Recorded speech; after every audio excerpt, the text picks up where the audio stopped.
Welcome to the Same Day Podcast, where we discuss driving incremental business growth and other topics related to real estate, property management, and entrepreneurship. Now to the show at hand.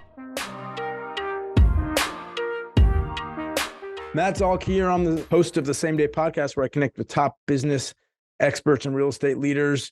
Past guests on the show include Brooke Reuter talking about contract for deed versus lease to own options, Scott Reeves at Chickasaw Community Bank talking about commercial banking options, Jay Connor talking about private money and how to get it. And I recently spoke with Will Gilbreck of Franklin Heating and Air in Northwest Arkansas about all things heating and air, including why home warranty companies aren't great for homeowners or investment property owners. Today's episode is brought to you by Chris Lyle State Farm. Chris Lyle State Farm helps you protect your most precious assets and investments, whether it's your home and auto, investment rental properties, or other valuables. Call Chris Lyle State Farm for a quick and painless phone call to help potentially save you double digits on all of your insurance needs. Visit diallyle.com. That's diallile.com, or call his office at 918-878-7771. Today's episode is also brought to you by Keyrenter Property Management. At Keyrenter Property Management, we are a full-service property management company helping our clients buy, renovate, and operate real estate assets. We help our clients build wealth while taking the headache out of property management. Listen, Brent, you may be more familiar with land purchases rather than single-family residential, which you've also done, but you certainly know from your experience that relationships are the key. They're super important in our industry. You know it because you interview all the experts on land sales in an area and ultimately get a good idea of what pricing should be. But imagine this, it's the middle of summer, the electricity goes out at a rental property and it shuts down the AC unit.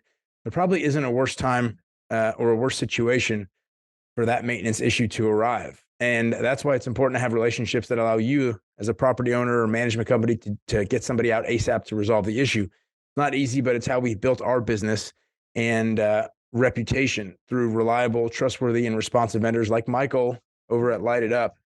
The relationship we've built, and we appreciate the business that we do together. But that's why no matter what rental you have, a single family home, condo, townhome, apartment, we've got the management solutions you need. Go to keyrenterpmc.com or email us at info@keyrenterpmc.com. Today's guest, Brent Bowers, is an investor and a coach with a focus on buying and selling vacant land. As an Army officer with over 8 years of service, Brent was spending a great deal of time away from his family, and he knew he needed to make some changes in order to be more present with his wife and children. Brent began investing in real estate as a way to support his family while having more time to spend with them. In a short period of time, Brent was able to expand his business, hire a team, and still had more time to spend with his family, which is amazing. Brent now helps other investors learn the ins and outs of buying land. And his website is thelandsharks.com, where he has a course on that goes into a great into great detail on actually buying land. Brent Bowers, welcome to the show. How are you doing? I'm good, man. I'm fired up. You give me so much education too. I'm excited to talk to you about all the stuff you're doing and the cost segregations and how to save money and taxes. I love it. We did a great podcast episode with Caleb Caldwell, who's our CPA over at CCK. And in that podcast, we touch on 1031 exchanges and cost segregations to help maximize your depreciation and take some tax losses, so you pay a little bit less to the GOV''T. So that's a great one if anybody wants to go back and listen to it. But happy to have you here. Tell us a little bit about your backstory. All right. So yeah, I started out in 2007. I got my real estate license, bought that first rental property, and the road to success has definitely been through the gutter for me. 2008 and 2009 happened. I went from being a business owner to a licensed real estate agent to buying my first investment property to getting married and becoming homeless in a very short amount of time because I just couldn't afford to pay my bills. I wasn't making it in the real estate industry when I first started out. But here's the problem. Here's what happened. I was a big quitter. I got it between my two ears that I would not be successful because I watched so many other people getting out of the business back in 2008, 2009. Yeah. And I let that affect me. I was watching, the news, the negative news, communist negative news, CNN and all that. And I got it between my head, like, you're not going to make it. So I was like, I need to go back to school. I need to reset my life. I need to do something different because I had been eating humble pie. So I joined the military so I can go back to school. Air Force wouldn't even have me. The Army takes pretty much everybody apparently. So I went in the Army, ended up getting that school thing going. And 2013, after my second combat deployment and my first failed marriage, I got back into real estate. I started buying rentals again. I bought that house right next to the college. Then I bought another one with the actual equity that I had built up in that house in a very short amount of time. And then I found myself in tremendous debt because I was buying these junker houses and renting them out for break even cash flow, which is not break even when things break every month. And then I started wholesaling houses to pay for college and found a beautiful new lady. We got married. We started having babies, and babies are very expensive, and was moving with the military. In about 2015 timeframe, I'm preparing for combat deployment number 3, and history is repeating itself. I'm like preparing to be gone for another year and a half, and I'm deathly afraid of man, I don't want to have another failed marriage. Now there's babies involved, and I need to find some answers. So I started listening to podcasts just like this and heard a guy flipping land, and I just grabbed hold of it. I just started taking dumb, blind action. And here we are today. I haven't had a job since 2018. Well, I'd say we're similar in so many ways. That pure hustle muscle, entrepreneurship, real estate game, podcast listener, kids, the whole deal. I want to know, well, first of all, thank you for your service. We appreciate your 3 tours. It takes a lot of courage to get in there. And only did 2. I got out of the third one by the grace of God. Wow. How did you muster up the courage to get back into real estate after your first failure? You know what? That is such a good question, and no one's ever asked me that. So the courage came, I just got back from Afghanistan. I had to clear my house in Germany. Like I said, the marriage failed. And then 2013, I had nothing to lose. I literally was the old guy in the ROTC program. So I was like, you know what? I started renting a house from a guy. I had just enough time to get there, find a place to live, and start college. So I was renting a room from this guy, and the house was nice on the outside, but it was just I was taking care of his cat. He never changed out the litter box, and I was getting pissed off. And I was like, you know what? Why am I renting? I just rented for 3 years in Germany. I spent 40 something thousand euro, and to the US dollars, that's €1 back then was $1.29 US. So I'm I blew that money. I'll never get that money back. I'm being a terrible steward of this money because I couldn't have bought a house over there in Germany, or I didn't know how to. Plus, I was just crushed in the real estate business, and I didn't have the guts to, anyways. Yeah. But when 2013 came, and I had just gotten this amazing opportunity to go to school and get paid to do it by the Army, I was like, you know what? Why am I renting from this guy? Why am I taking care of his cat? Because the litter box stinks and it's right next to my room. So I just screw it. I'm going to go buy a house right next to the college. And I did a full price offer with my VA loan. I put a little sweat equity. The guy across the street had a handyman business. We painted it. We carpeted it. We put new appliances, and I had $70,000 equity in 3 months. So I just refinanced and just kept taking action. It was just too easy. It was too easy not to. Exactly. God, again, on the similarities. You and I both jump in head first to things, maybe without looking at sometimes, but seems to mostly go right for you and has gone right for me.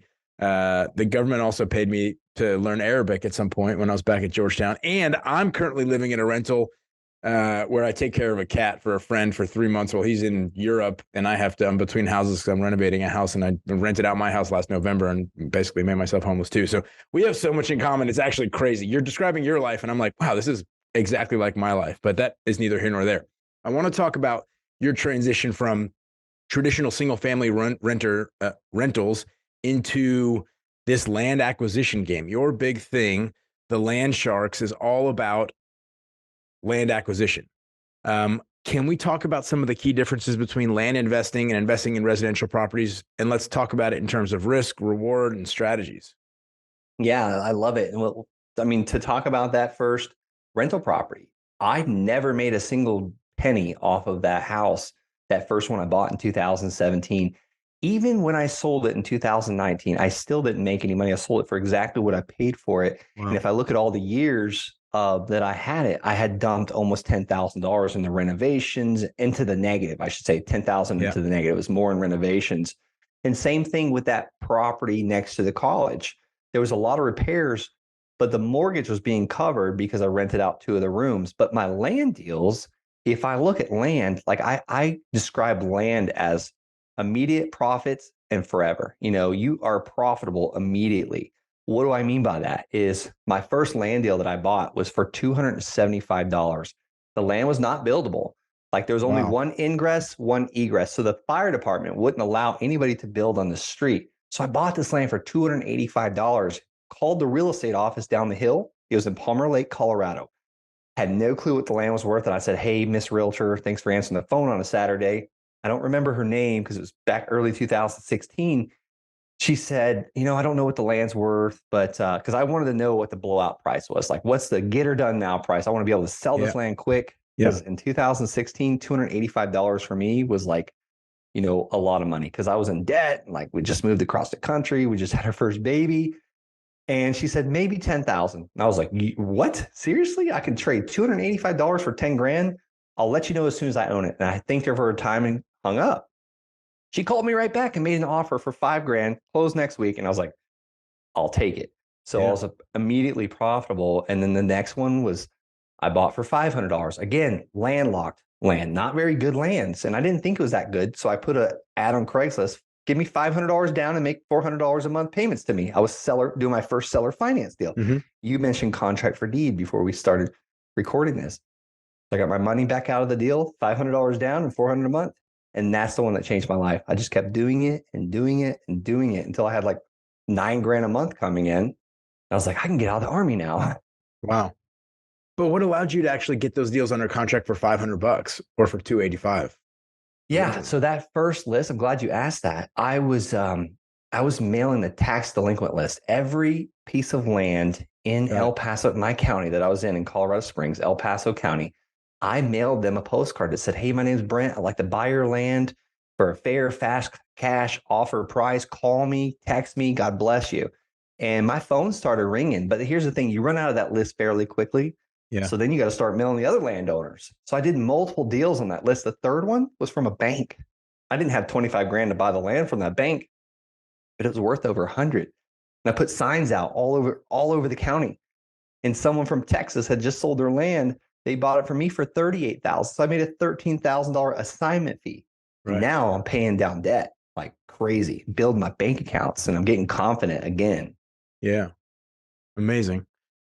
What, you found early success when you started flipping this land and deciding it, but what are some of the challenges that are unique to land investing, and how have you overcome some of the obstacles in your investment journey? Yeah, my challenges back then were I had no clue how to figure out what this land was worth. And I think that's why most people don't get into land. There's 2 reasons, I believe. They don't know how to comp it. They don't know how to figure out what it's worth. And number 2, they don't know how to make money with land because we don't see apartment complexes on the land. We don't see houses that we can rent out or buy, fix, renovate, and flip, or, storage units or whatever. We don't see a way to make money.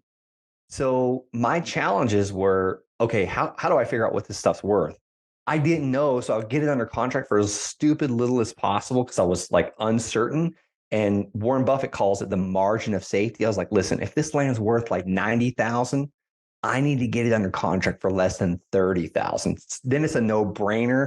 Right. I'm just going to market it to the world, and the buyers will tell me what it's worth. Now, my systems have gotten way better since then, but this is how I started in 2016 because I feel like most people are just trying to get started with something.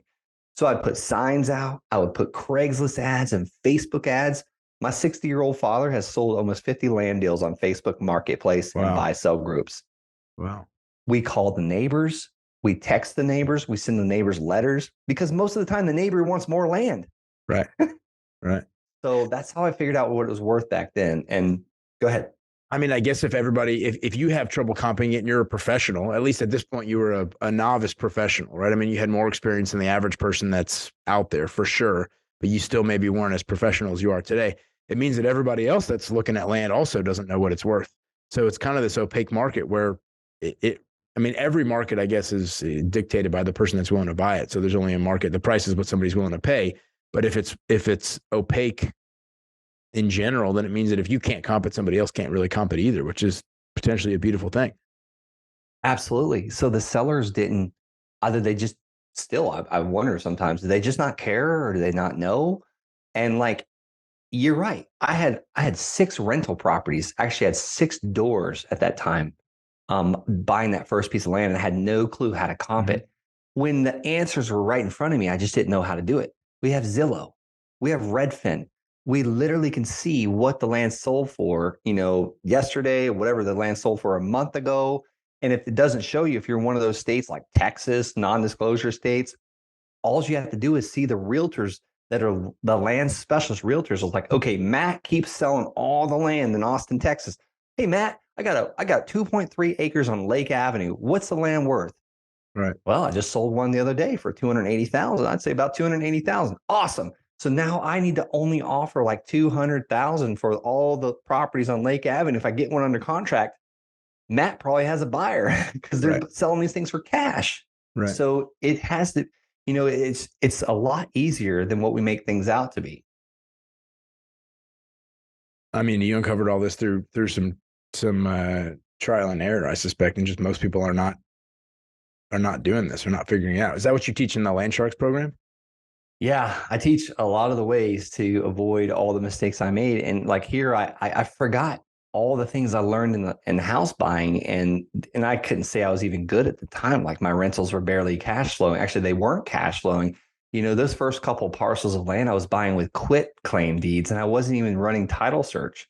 My 4th land deal, like I thought I was just some genius, and everything I touched turned to gold because I was buying this land and making money so quickly. The 4th one, they wanted $3,300. I looked at the county. I was like, oh, they say it's worth 33,000. So I sent them $3,300 a wire. I never even looked at it. I never sent that land specialist realtor out there.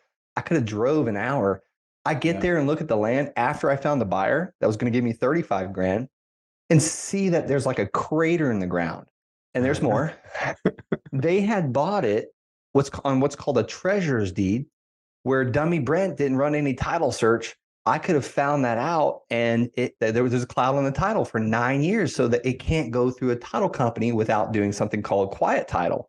And I didn't know what that was back then. I didn't know that I could just pay $2,500 and get that title quieted, so no liens or debitors could come after it.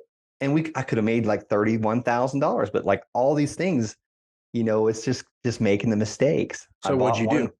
What did you do to get out of that? So that one, looking back, I realized how I could have made 30 grand. But what I did to get out of it was I put it on Craigslist, put it on Facebook, and offered it for $3,300 at literally like $300 a month, 0% interest, just to get rid of it. Wow. And I guarantee that smart buyer, they probably figured it out how to do a quiet title process, spend $2,500, and now they've got a piece of land that's worth, 35,000. But what they did was they built a house on stilts overlooking this beautiful area and called Cascade, Colorado, really close to Woodland Park, Colorado. But it's like if I wouldn't have went through the steps and the processes, I never would have figured this out. I bought one with $157,000 IRS tax lien attached to it. I had to wait a year for that thing to fall off, and I sold that one on seller financing for $35,000. They paid me $584 a month for almost 6 years. They just paid that one off. This buyer. So it's just taking the steps where most people, they're just like, well, I don't have all the answers, so I'm not going to take any action. Yeah. That's where you and I are similar. And look before you leap is kind of like, I just leap. I just go. Figured out along the way, and on the way down, somehow hope to grab onto a branch. What's amazing is that quiet title suit in Oklahoma is $2,500. Where you are, $2,500, and I don't feel like that number's gone up through the COVID inflation period. It just kind of like is what it is. Yeah, there's more and more companies out there doing it now. I heard someone paying $1,500 the other day. I wrote it down in my notes. I need to reach out to that company, but it's some online company. Forget what it's called. I have to look it up. But I was like, $1,500. Where was this 5 years ago? Where was this 8 years ago when I needed it so bad? I didn't even know what quiet title was. Yeah. Amazing. What about navigating zoning and land use regulations when you're thinking about buying land? What role do those two things play in your decision-making process? And have you run into mistakes and challenges where you couldn't get things titled or zoned the way you wanted them to? Yeah. So I don't go in and really change zoning. I've only done a couple subdivides. I really just keep it with the same zonings. I want to do as little work as possible. And really, I focus mostly on residential. Have I gotten some amazing home run deals from that are zone commercial and industrial? Absolutely. I'm actually looking for industrial land right now, um, because I have a buyer named JP Morgan looking for some land that's industrial. So I really try and focus on residential. But again, if I come across that commercial land deal, because commercial, there's different highest and best uses for it. That's kind of out of my zone. Like you figure in cap rates and what company, what business would go there. So that's a whole nother ball game. But if I can get the land for as little as possible, I will absolutely take it. But yeah, I generally don't mess with the zoning changes. I really just focus on getting it for less than 50 cents on the dollar. So you don't buy any ag generally? I absolutely. One of my best land deals was ag. I just don't rezone it. Interesting. Here in Tulsa County, I sit on the planning commission and we talk about rezoning ag all the time to whatever RS1, 2, 3, so people can put houses and build subdivisions. And the county really has a perspective that ag is not a means to an end. Ag can just be the end, that we want to keep land outside of the city of Tulsa for ag purposes, that we shouldn't be developing all of it into residential real estate. And that's something we have to, we have one commissioner that is is a county guy, and he reminds us of that. Our municipal guidelines don't say ag is just a means to something else. It can be ag and can stay ag. But I mean, the highest and best use, generally speaking, my perspective is you're going to get a lot more money for land ultimately if it turns into a residential subdivision or, goes commercial or does something where the economic value is slightly higher. But anyways, that's, I guess, neither here nor there. Tell me about that ag deal that you did and why it was such a good investment.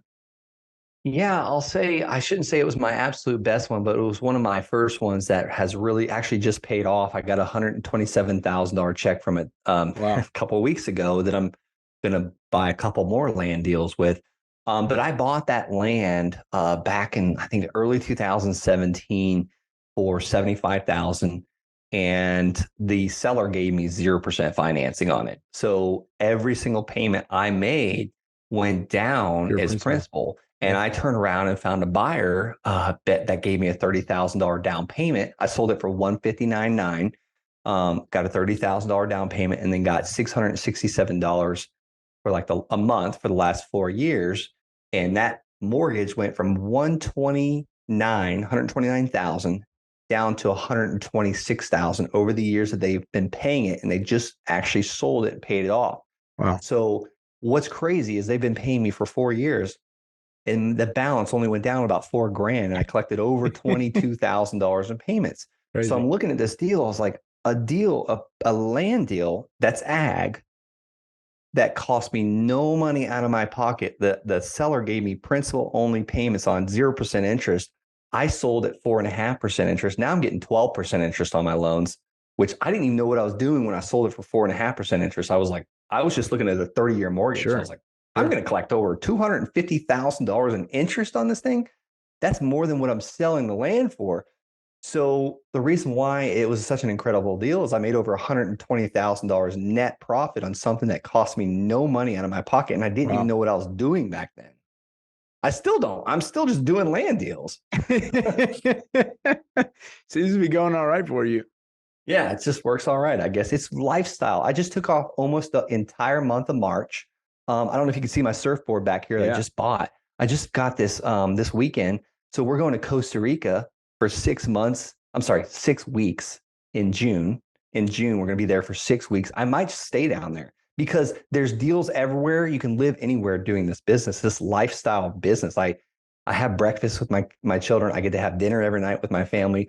Now, sometimes I like to get away too, but I didn't enjoy those opportunities when I was in the military, doing what I was told, being where I was told to be every day, and looking like I had to get a haircut. I couldn't have a beard. Like, I bought my freedom back. So you say you can do this from anywhere and do it anywhere. Do you buy land all over the country and resell it, or are you doing it kind of in your backyard? I started in my own backyard in El Paso County, Colorado. And then I got my dad into the business while he was living in Florida. And then we bought like 122 parcels. It was like 150 acres in Arizona. And then we somehow or another bought some land in Pennsylvania that someone sent us a lead. So we have land deals, I think, in 7 different states paying us right now. We have roughly about 68 land deals that pay us every single month on a note, a payment. We're paid 3 or 4 times a day sometimes. We collected about $22,000 in payments last month. That's if we don't sell anything or flip anything or sign a contract. But yeah, I'm in multiple states now. I really am trying to focus only on Florida. But the deals it's hard when people send you good deals from other places. Yeah, I guess I'm a deal junkie. If I can get it for less than 50 cents on the dollar, I'll buy it, or I'll find someone to help me buy it. So in 6 weeks in Costa Rica, you can kind of be on your computer for an hour a day, you vet a deal, look at it, and still execute, even though you're surfing morning and evening. Yeah, we're going to do surf camp. So like Tim Ferriss says, like you can't just go and travel because you'll do work for work's sake. So we're going to give ourselves a lot of things. Like I'm going to learn Spanish. I'm going to have surf camp. All my kids, I'm bringing my mom as well to help us with the kids. So me and my wife can have a whatever. What do you call that? You have lunch and then take the nap later. Siesta. There you go. Yeah. Thank you. Yeah. So yes, I was thinking 1 hour a day was what I was going to give myself to analyze deals, to only do income producing activities or work on my business. So that was the goal. But so how do you do diligence on these land deals when you're in Costa Rica or you're in Florida and you're looking at them in Pennsylvania? I mean, what resources do you rely on to research these properties, and how do you generally focus on the evaluation? Yeah, so I use something called LandGlide, MapRight. I look at the local assessor's offices. Again, I go and look at Zillow and Redfin and I see what the stuff's selling for. And if I'm buying it for like a no-brainer price, like, there's things that are going to come up. Like, if you're buying it if it's worth 150,000 and you're paying 74,000, like you're getting it at a pretty good price. So you can mitigate things. I'm also figuring out who that land specialist realtor is. Like each area I'm in, I find the smartest realtor that knows more about that area. I mean, just like you, Matt, like if I came to your county, like you are sitting on the board, like I find geniuses like you and partner, and say, Matt, what's it like? I'm looking at this piece of land on Lake Avenue. Like, what do you think about it? And you're like, Brent, Lake Avenue is great because it's got sewer and water running at the lot line. But if you go to Eagle Avenue, like good luck because there's nothing out there. You're going to be soaring with the Eagles because there's no infrastructure. Right. And now that tricked me. I could think, oh man, I thought I had a great deal, but it's worth about 30,000 less because the infrastructure is not there. Relationships. You're good at leveraging relationships and getting the inside knowledge. Love that. That's it. Yeah, I guess I focus. I find people that are smarter than me. That's it. So what would you tell somebody that wants to get into the business? They're looking to enter the world of land investing. What concrete steps should they take to get involved? Great question. All right. So first we got to pick the right market. For me, when I was just starting out, I thought the right market was my own backyard, and it very well could be. I usually just go straight to Redfin and I go to the filters. Well, first, let me back up. So let's go to Oklahoma City on Redfin and Oklahoma City, Oklahoma. And then we're going to go to filters, and then we want to go scroll down and select land, and then select sold, actually. So filters, sold, land, scroll down a little bit more. Now we're looking for the land that's sold in the past 30 days. So click that. And then now we're going to go back to where we selected Oklahoma City, Oklahoma. We're going to exit that out, and we want to go to the map. We want to remove that boundary basically, and we're going to zoom out. What I'm looking for are clusters of land that's selling. That's telling me right now where the demand is at. Click on each one of those. Like take 10 or 15 minutes to do this. I actually I found the guy that teamed up with me on this. He's an engineer. Oh my goodness. Like he's a pure data analyst. Like this guy makes graphs look like child's play. And I couldn't do that. Again, teaming up with someone smarter than me. So I now click on each one of them. I could see 3 things: what the land's selling for, how many acres, like so price per acre or price per square foot. So we know how to price it now. Also, what size parcels in demand? 5 acre, 5 acre, 5 acre, 5 acre, 1 acre, 5 acre. Okay, 5 acres in demand. Right. And then also I'm looking at who's selling it. Billy Bob Thornton is the one selling all this land in Oklahoma. Okay, Billy Bob Thornton is the best land sales specialist realtor in this area. Right. So next step, I'm going to go to Redfin. I'm sorry, not Redfin. I'm already on Redfin. Next step, I'm going to go and pull a list of landowners. I mentioned the tax delinquent land before. That's too small of a pond to play in now. Mm-hmm. So I'm going to go to the landowners that own the land in this little cluster area.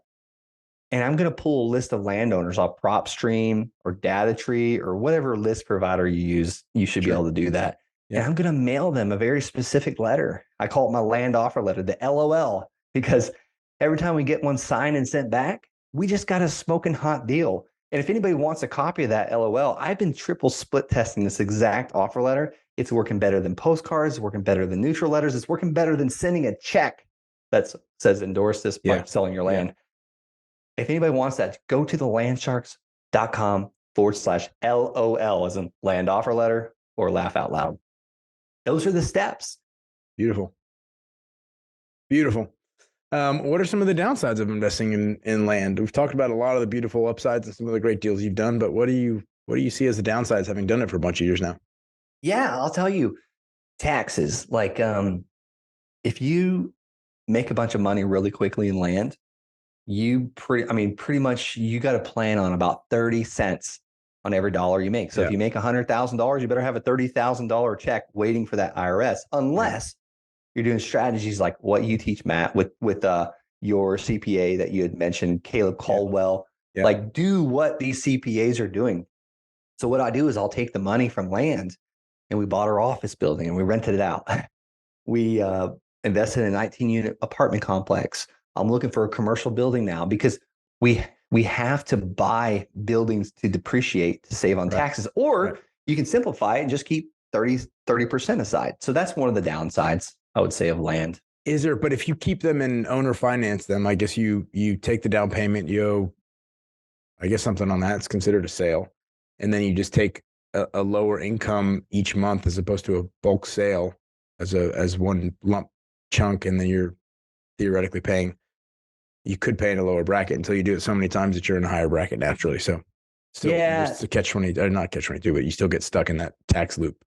IRS does allow us to do that on vacant raw land as long as there's zero improvements. They allow us to do what's called a worksheet on each one of those parcels that we sell. And we have this, it's really easy with our note software. It just prints it out. But we just put what we collected that year, and that's all we pay the taxes on. Like we don't have to pay the taxes on the whole unrealized profit. Right. We only pay the taxes on the realized profit that we actually put in our bank account. Now, if we flip it or assign that land, though, that's where you really start paying those taxes, because like you got that land, you got the money already for that land. Now you owe it to the IRS. Yeah. For the longest time, depreciation has been my primary motivation for buying investment properties. In fact, my buddy, I don't know if he actually did buy it, but we joke all the time about the website seekingdepreciation.com. And he's like, do you even seek depreciation? You remember that old thing? Do you even lift? Remember that old? He's like, are you even seeking depreciation? What are you doing right now? Where are you? Where's your head? We seekingdepreciation.com. I wonder if he actually owns it.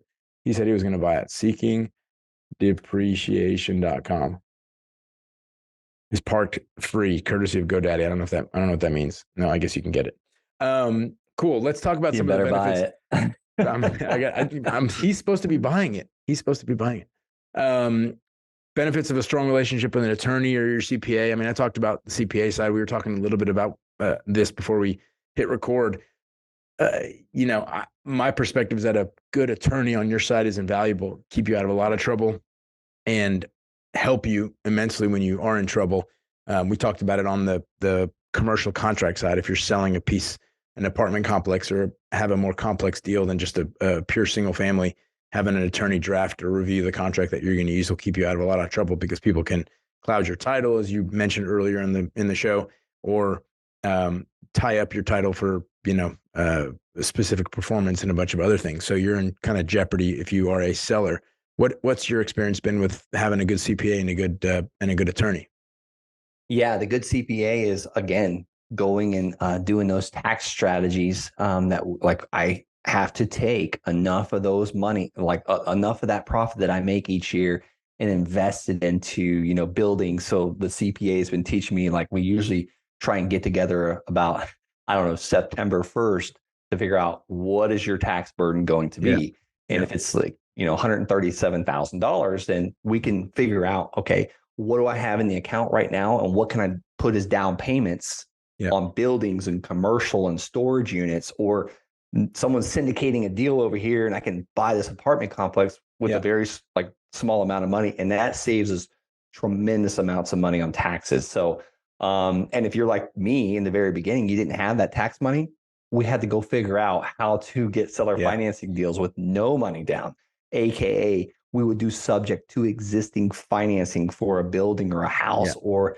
find a seller that wanted like $5,000 down, and sometimes we'd overpay for the property. But here's what's really cool. Time is on our side most of the time. Even if you're 85 years old and you're listening to this, like, no, time's on my side. Well, what if you live to 105? Time is on our side. And we can buy these buildings at what we think is retail today. 30 years from now, it's like, boy, I'm sure glad I made that decision.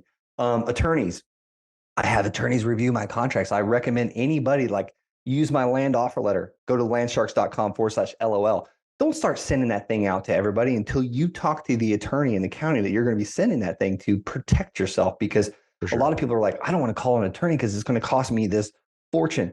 Most of the time, if you send an agreement to an attorney, they're probably going to charge you like $150 to make a couple edits for that agreement, just so to keep your butt out of hot water. It's worth the money. It's absolutely worth the money. Absolutely. I love it. Brent Bowers. Brent Bowers is an investor and coach with a focus on buying and selling vacant land. Landshark, the Landsharks program, is an advanced online training program that makes it easy for anyone to generate passive income through land, even if you don't know anything about real estate. The link for that is www.thelandsharks.com. Brent, where do people find you if they want to talk more? I guess at thelandsharks.com. Yeah, schedule a call at thelandsharks.com. Fill out that application. We don't take everybody. We have a couple slots left. And guys, if you're 1 foot in, 1 foot out, don't even fill out the application. I want to work with people that absolutely want to change their lives. We just got a single mother of 4 children, her 5th land deal. Wow. Like her 3rd, I think she made a $25,000 net profit. Wow. So I'm excited about this. I still do land deals today. So it's been a blast. Thanks so much for having me, Matt. Brent, we appreciate you being on. God bless, man. Thanks for listening to the Same Day Podcast. Tune in to a new show each week and be sure to subscribe to get future episodes.